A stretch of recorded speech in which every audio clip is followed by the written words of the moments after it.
예수님이 부활하셨습니다. 아멘이십니까? 제가 설교할 때 제목이 없는 걸로 유명하죠. 근데 오늘은 설교 제목이 있습니다. 보셨습니까? 부활을 살리라. 예, 이게 무슨 뜻일까요? 부활을 살라. 어떤 느낌이 드세요? 부활을 산다는 건 무슨 말일까요? 사실 말도 안 되는 소리처럼 들리죠. 부활을 살라. 부활하려면 죽어야 되는데 죽으라는 소리인가?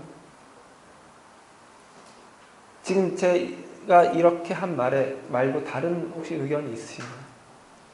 생각나는 게 없어요? 맞습니다. 생각나시면 기도하고 끝내면 되는데 기독교의 가장 큰 기독교의 절기라는 것 말 자체가 사실 어울리지 않긴 하는데 그래도 이렇게 절 이렇게 붙여 하니까 그 절기가 두 개가 있죠. 하나는 성탄절, 또 하나는 부활절입니다. 성탄절은 예수님이 이 땅에 오신 날, 그리고 부활절은 오늘 예수님이 죽음에서 부활하신 날이죠. 그런데 성탄절은 대단히 크게 화려하게 큰 기쁨 가운데서 맞이하고 고대하고 그리고 보내죠. 그리고 그 성탄절을 그렇게 보내는 데는 세상도 완벽하게 동참합니다. 어쩌면 세상이 더 기대하고 더 즐거워하면서 보내기도 합니다. 그러나 부활절은 성탄절에 비해서 전혀 다르죠. 완전히 상반된 모습으로 보내죠. 부활절이라고 해서 뭐 한 달 전부터 부활절이 이제 한 달 남았어. 그런 마음도 없고 이번 부활절 선물은 뭘 할까, 뭘 받을까 그런 마음도 없고 부활절이 되면 이제 뭐 계란 정도 생각하고 그렇죠. 교회에서도 이 정도니까 세상은 당연히 뭐 말할 것도 없죠. 세상이 이렇게 성탄절과 부활절에 이렇게 상반된 태도를 보이는 이유는 뭘까요? 어차피 예수님이랑 그들이랑은 상관도 없는데 예수님을 뭐 환영하는 것도 아니고 믿는 것도 아닌데 성탄절은 아주 큰 기쁨 가운데 막 기대하면서 아주 중요한 이벤트로 이렇게 지내죠. 이유는 예수가 누구인지 상관없이 어떤 아이가 태어난다는 것, 그리고 그 태어남을 축하한다는 것에 대한 공통된 경험은 있기 때문입니다. 생일 축하하는 것 정도는 할 수 있죠. 물론 예수님의 생일을 축하하진 않죠. 예수님의 생일을 핑계 삼아 산타의 오심을 더 즐거워하고 연인들과 이렇게 보내는 것, 그런 걸 더 즐거워하긴 하죠. 세상이 예수님을 모르니까 당연한 거긴 하지만 그러나 어쨌거나 그 뭐 있죠?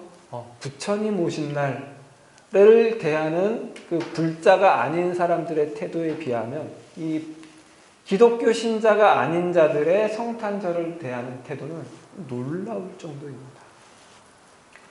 어떤 사람이 태어난다는 것을 이렇게 가진 경험이 이렇게 증폭이 돼서 있는 거예요. 그러나 부활절에 대해서는 오늘이 부활절인지도 모를 것입니다. 그런 태도를 가지는 이유는 부활이 뭔지를 모르기 때문입니다. 부활, 그러면 죽은 사람이 살아난다는 것 정도의 개념은 가지고 있겠죠. 그러나 그 부활이 무엇을 의미하는지, 그게 어떤 영향을 끼치는지 전혀 알지 못하기 때문에 기독교의 부활절에는 관심을 주지 않습니다. 개념도 없고 이해도 없고 당연히 믿지도 않아요. 그래서 이렇게 부활절과 성탄절이 전혀 다른 분위기 속에서 이렇게 지내게 되는데요. 문제는 교회도 별반 다르지 않다는 것이죠. 그리고 교회의 부활에 대한 개념, 이해도 세상이 가진 부활에 대한 개념 이해와 큰 차이가 없다는 것이 큰 문제입니다. 다시 한번 물어보죠. 부활은 뭔가요? 부활절은 뭔가요? 부활을 살라는 말은 뭔가요? 이 세 대답에 같은 답을 할 수 없으면, 같은 깊이의 답을 할 수 없으면 부활절을 잘 알지 못하는 것입니다. 부활을 잘 모르는 것입니다. 부활 그러면 생각나는 건 뭐가 있죠? 가장 기본적인 것 그거 하나죠. 죽은 사람이 다시 살아나는 것. 예수님이 다시 살아나신 것처럼 우리도 나중에 죽으면 다시 살아날 것이라는 것. 그래서 이 부활이라는 말이 우리에게 쓰이는 용도는 어떤 경우냐면은 누군가 큰 슬픔을 당한 사람에게 위로할 말 정도로 쓰이죠. 나중에 다시 만날 거야. 그 나라 가서 다시 만날 거야. 그런 위로하는 용도로 쓰이거나, 혹은 자기 삶을 이렇게 외면하고 싶을 때 자기 스스로에게 주는 위로 용도로 쓰이기도 하죠. 하나님 힘들어 죽겠습니다. 주님 빨리 오십시오. 아니면 나를 빨리 데려가십시오. 그런 말 할 때 이 말의 근본적인 토대는 부활이 깔려 있죠. 그죠? 내가 죽어도 하나님 나를 다시 살리실 거니까, 나는 구원받아서 하나님께 갈 거니까 지금 이 힘든 삶 여기서 마감해 주시고, 여기서 끝내 주시고 나 빨리 데려가 주십시오 라는 용도로 쓰이는 것입니다. 이 두 가지 용도 외에 부활이 쓰이는 경우는 거의 없는 것 같아요. 그러나 사실은 쓰이고 있습니다. 여러분의 삶 가운데 매 순간 이 부활은 찾아가고, 이 부활이 여러분의 모든 삶 가운데 녹아있고, 그 부활이 그렇게 되어 있기 때문에 우리가 살아가는 것입니다. 그 이야기를 오늘 본문이 하고 있는데요.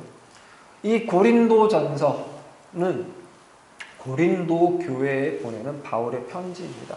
그런데 이 고린도 교인들은 대단히 영적인 것에 큰 관심을 가졌던 자들입니다.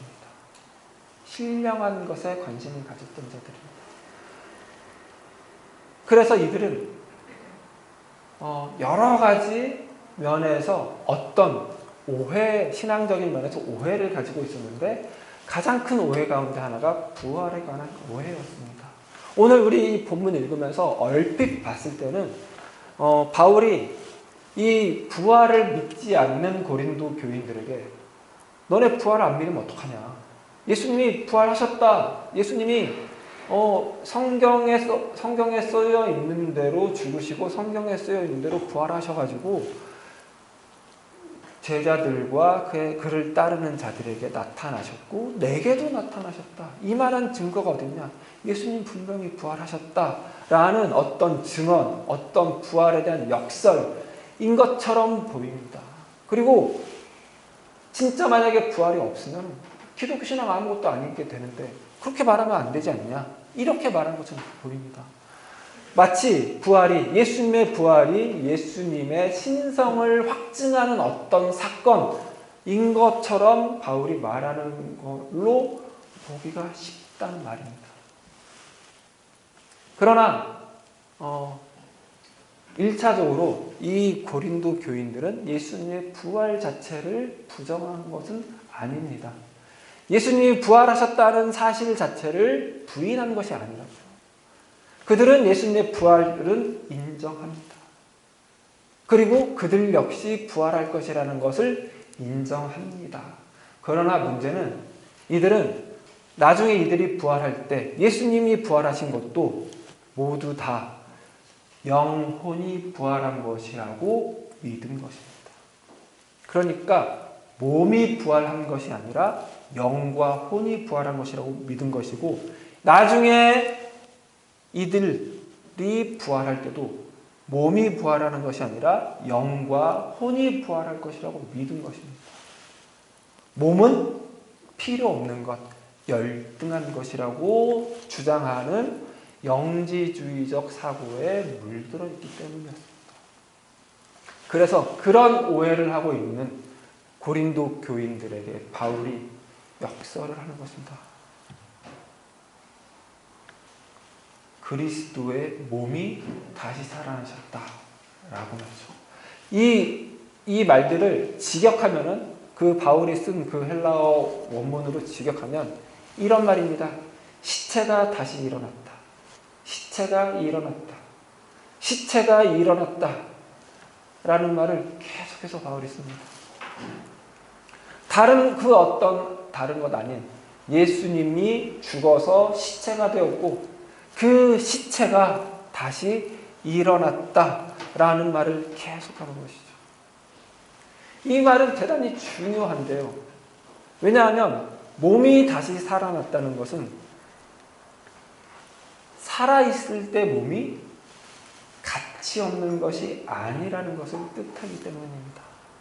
살아있을 때 몸이 아무 의미 없는 시간을 견디는 것이 아니라는 것을 뜻하기 때문입니다. 이 말을 바울이 조금 더 잘 보여주려고 쓴 말이 있는데 성경대로입니다. 성경대로. 우리 성경 다시 이 부분을 읽어볼까요? 3절, 4절입니다. 읽습니다. 내가 받은 것을 먼저 너에게 전하였느니 이는 성경대로 그리스도께서 우리 죄를 위하여 죽으시고 장사 지낸 바 되셨다가 성경대로 사흘 만에 다시 살아나사.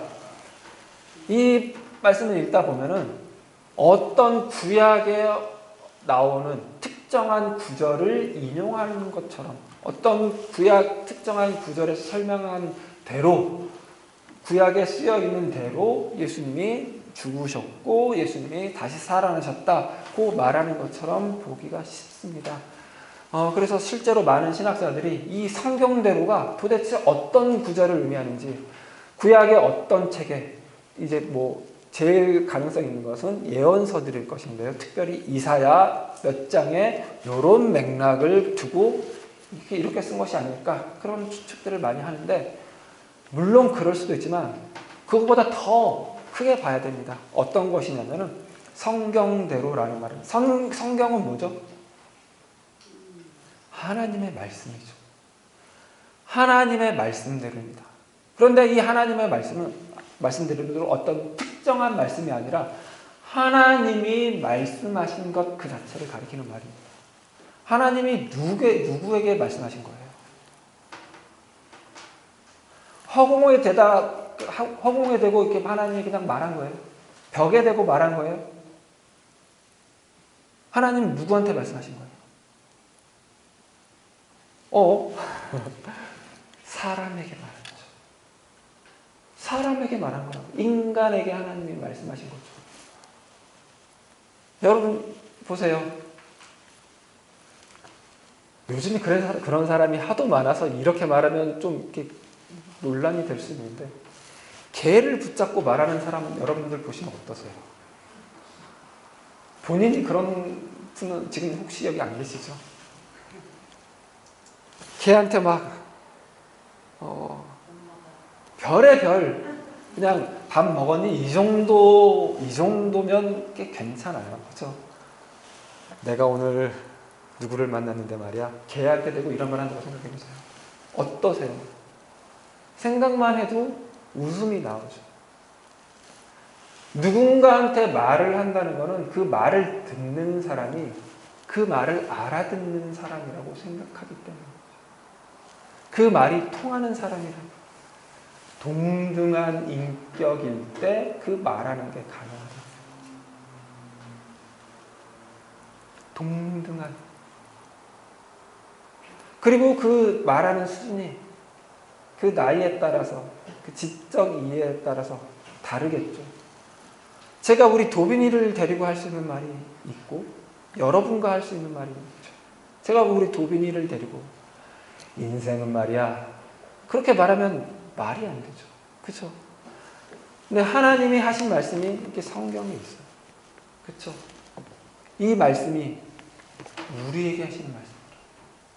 그 말의 뜻은 뭐냐면 하나님이 우리를 인격으로 대우하실 때 하나님이 그 하신 말씀을 다 이해할 수 있는, 받아낼 수 있는 하나님과 동등한 인격으로 대우하신다는 뜻이에요. 하나님의 말씀. 하나님이 우리에게 말씀하신다는 뜻은 그런 거예요. 하나님이 우리를 대접하신다는 뜻이에요. 성경대로라는 말은 이런 뜻이에요. 하나님이 우리를 대접하셨다는 뜻이에요. 하나님 우리를 대접하셨다는 뜻은 그 뜻과 그리스도가 오셔서 죽으셨고 오셔서 죽으셨다가 살아나셨다는 것과 결합하면 어떤 것을 가지냐면 하나님이 우리 인생을 그만큼 고귀한 것으로 존귀한 것으로 소중한 것으로 여긴다는 뜻이에요.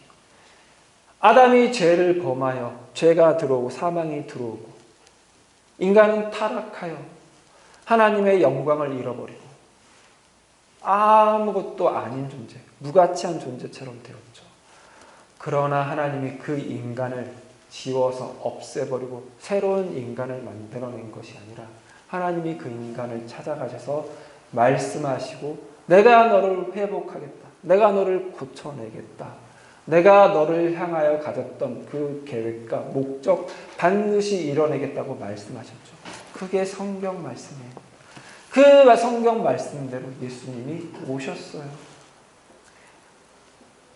언젠가께 말했었죠. 하나님이 인간을 구원하려고 할 때 굳이 이 방법으로 하실 이유가 없는데 이 방법으로 하셨다고. 왜요? 하나님이 그런 분이시라서. 하나님이 우리 인생을, 인간의 삶을, 인간이 몸을 입고 살아가는 그 순간들을 그렇게 소중하게 지으셨기 때문에 그래요. 그래서 하나님이 일부러 인간의 모습으로 이 땅에 오신 거예요. 예수 그리스도의 성육신. 몸으로 사는 그 순간순간들, 매 순간, 매 시간, 1초 1초 그런 모든 순간들을 소중하게 지었다라는 뜻으로 오셨어요. 그렇게 살다가 죽으셨죠. 성경대로. 그리고 성경대로 다시 살리셨다. 다시 살리셨다는 뜻은 그 예수님이 인간으로 오셔서 살아내신 모든 순간들, 모든 하신 일들, 모든 하신 말씀들, 몸을 가지고 했던 모든 것들이 하나도 버릴 것이 없었다라는 뜻입니다. 그거 다시 살릴 만한 가치가 있는 것이라는 뜻입니다. 그래서 다시 살리신 거죠. 뭔가 이렇게 만드는 것 좋아하시는 분들, 정성을 다해서 만들었는데 제가 정성을 다해서 만들었는데 사이즈를 잘못 쟀더라고요. 그것 제가 어떻게 할게요? 다 뜯어버렸을까요? 혹시 다른 용도가 있을 수 있으니 잘 보관해 두라고 했습니다. 거기에 뭔가 다리를 대서 라디에이터? 뭔가를 올려놓을 수 있는 걸로 만들려고 대기 중입니다. 진짜 소중한 건 그렇게 하는 거예요. 그쵸? 옷을 열심히 잘 만들었는데 뭔가 이렇게 틀어졌어요. 버려요? 아니죠. 다시 꿰매죠. 소중하게 여겼던 것일수록, 소중하게 썼던 것일수록 더더욱 그렇죠. 하나님이 우리를 그렇게 대하시는데 그 증거가 예수 그리스도예요.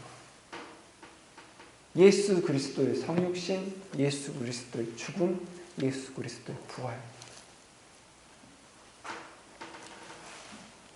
사망이 왕노릇하던 그 땅에 예수님이 들어오셔서 사망을 죽여버렸어요. 그리고 그 예수 그리스도의 사망과 부활이 하나님의 백성들에게, 하나님의 자녀들에게 모두 다 미치게 하겠다. 모두 다 그 영향 아래 있게 하겠다. 라고 하나님이 예수 그리스도의 모든 사역을 가지고 부활을 가지고 선언하신 것이라고요. 그러니 우리 삶이 얼마나 귀해요. 얼마나 소중해요. 그러니까 우리 삶은 지금의 삶과 부활의 순간과 끊겨 있지 않아요. 불연속이 아니라 연속되어 있다. 이어져 있어요. 부활은 그저 나중에 다시 만날 거야 라는 위로의 정도로 쓰이는 것이 아니고, 하나님 지금 힘들어 죽겠으니까 그냥 나 빨리 데려가십시오 라는, 지금 내 삶을 단절시키는, 지금 이 순간 끊어내고 부활이라고 하는 영광의 세계로 이렇게 넘어가는, 건너뛰는 어떤 그런 것이 아니라고. 부활은 지금 우리가 몸을 입고 살아가는 순간들의 연속, 그것들이 쌓이고 쌓인 결과예요. 라고 지금 바울이 고린도 교인들에게 말하는 거예요. 지금 너네가 살아가는 이 순간, 이 삶 얼마나 소중한지 알아라. 너희가 몸을 입고 살아간다는 것이 무엇을 의미하는 것인지 알아라. 하나님이 너희에게 몸을 입고 살아가게 하신 것이 무엇인지 알아라. 라는 뜻이에요. 고린도전서 12장부터 은사장이라고 그래요. 그러니까 고린도 교인들이 은사를 막 이렇게 사모하고 많은 받은 은사들이 많아서 뛰어나서 이렇게 막 은사를 부리고 있는데, 그걸 어떻게 써야 되는지, 실제로 하나님이 그걸 주신 이유가 무엇인지 설명을 해요. 그러고 나서 13장에 사랑장이 나오죠. 진짜 은사는 사랑이야 인데, 그 13장에 사랑장에 나오는 사랑은 오래 참고 온유하고 자비하고 견디고 그런 거라고요. 그건 몸을 입은 자만 할 수 있는 거예요. 그리고 나서 다시 14장에 은사 이야기가 다시 나와요. 이 사랑하는 것을 토대로 교회에서 은사를 써라. 다른 은사 쓰는 사람 네가 판단하지 말고 비방하지 말고 비난하지 말고 네가 받은 은사 모두에게 유익이 되게 사랑을 가지고 오래 참으면서 견디면서 용납하면서 배려하면서 그 은사 발휘해라. 그리고 나서 이 부활장이 나오는 거예요. 이 부활이 있기 때문에, 예수님의 시체가 다시 살아났기 때문에 우리가 지금 몸으로 살아가는 이 순간들을 소중하게 여기면서, 몸으로 살아가는 다른 사람들 소중하게 여기면서 자기가 할 수 있는 것, 자기만 할 수 있는 것 하라라는 뜻입니다. 부활은 지금 내 어떤 한계, 지금 내가 가지고 있는 어떤 제한을 건너뛰는, 외면하게 만드는 그런 장치가 아니라고 그랬죠. 지금 내 한계, 지금 내 제한의 가장 첫 번째, 가장 큰 것은 뭐냐면 내 몸은 하나밖에 없다는 것입니다. 나는 시간을 내 마음대로 쓸 수 없다는 것입니다. 어떤 특정한 시간, 특정한 공간에 나는 하나밖에 없죠.